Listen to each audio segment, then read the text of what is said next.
Hello, it's David Rauschuber. Welcome back to my channel, The Strongest Root. Today we're going to put some green beans in the ground, some snow peas in the ground.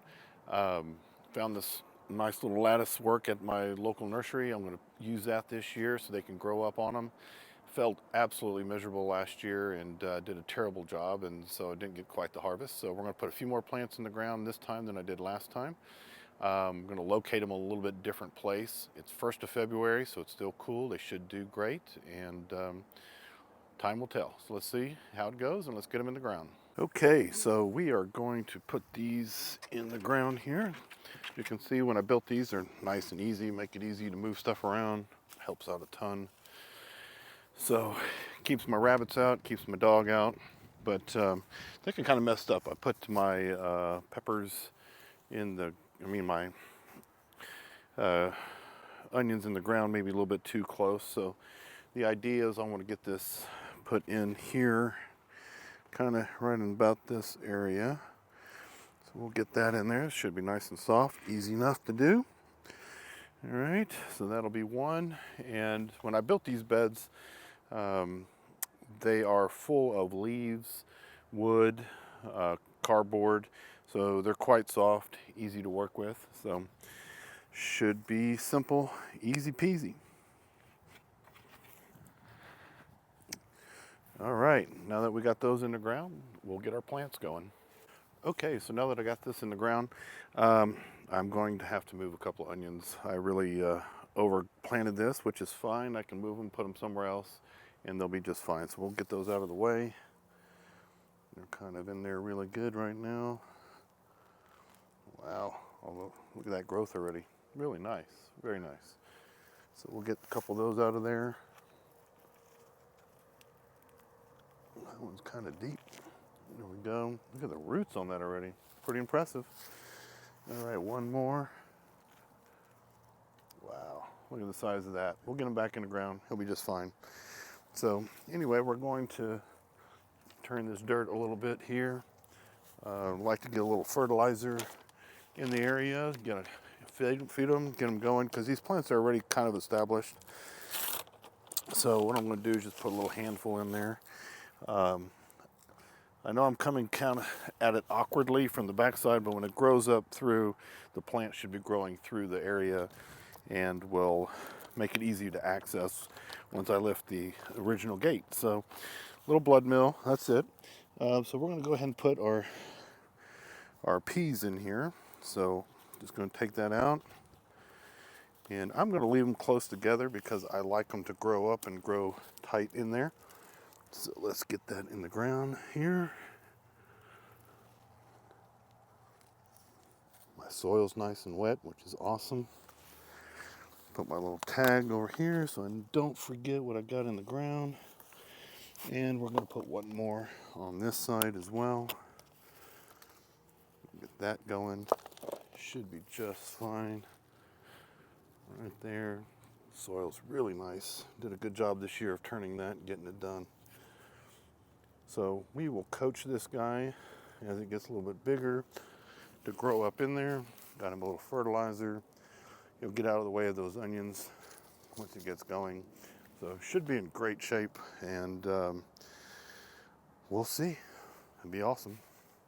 All right, on this side of the bed, I'm gonna put my snow peas in, sugar peas, I'm sorry. We love these things. We eat them all the time, just like them fresh out of the garden, actually. So I'm gonna put my little tag.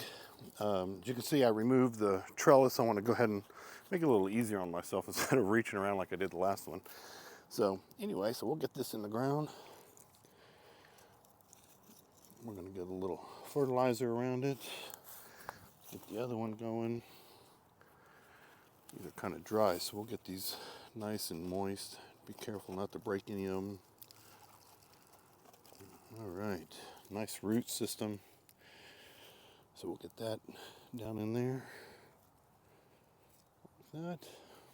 All right. Where's my fertilizer? Just sprinkle a little blood meal on them.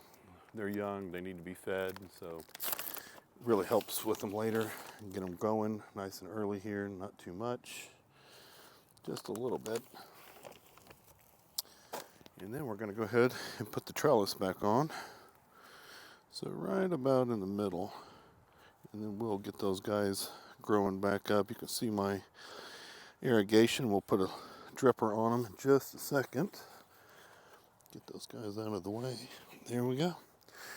All right, so we're going to put some drip irrigation on them real quick so they can get watered in. We'll probably add another one over there while we're at it. So, okay, so one of the things I did with all of my beds is I put drip irrigation. So every one of them's got its own water feed. This makes it a lot easier. I tend to travel a lot, so I'm not here sometimes during the week, and I've got everything set up on a Wi-Fi timer system. It really helps. The water's really great. I've got ordered some drip irrigation from DripWorks. Great little company. They have whole kits, all that kind of stuff. Really makes it easy. This little punch guy saves your hands a ton of time. So anyway, I'm going to throw this on here real quick. So it's just simple. Put this around, punch the hole. Oop, you can see I already got pressure in the line there. We're going to stick this on there. Get it clicked into place, kind of open up this valve a little bit, and put it right here in between them. So now they've got their own water. So it's awesome. It's makes it so much easier, especially out here when it gets really hot. I water usually a couple of times a day, probably about 10-15 minutes at a pop. So anyway, so with that, we'll just put the fence back. I don't have to worry about my dog or the rabbits. This system makes it so much easier. Just slides down, goes back into place. This one's already got a dripper on it, so we don't have to worry about that. Get this fence back in as well.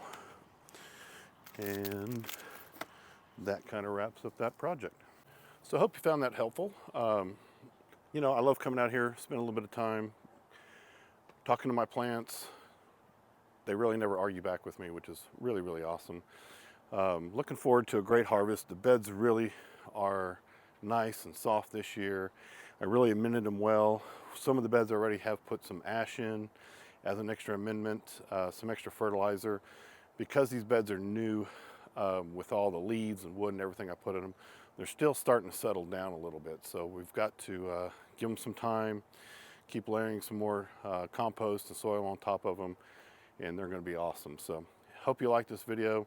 Subscribe, send it to your friends, tell your friends about it, and look forward to the next one.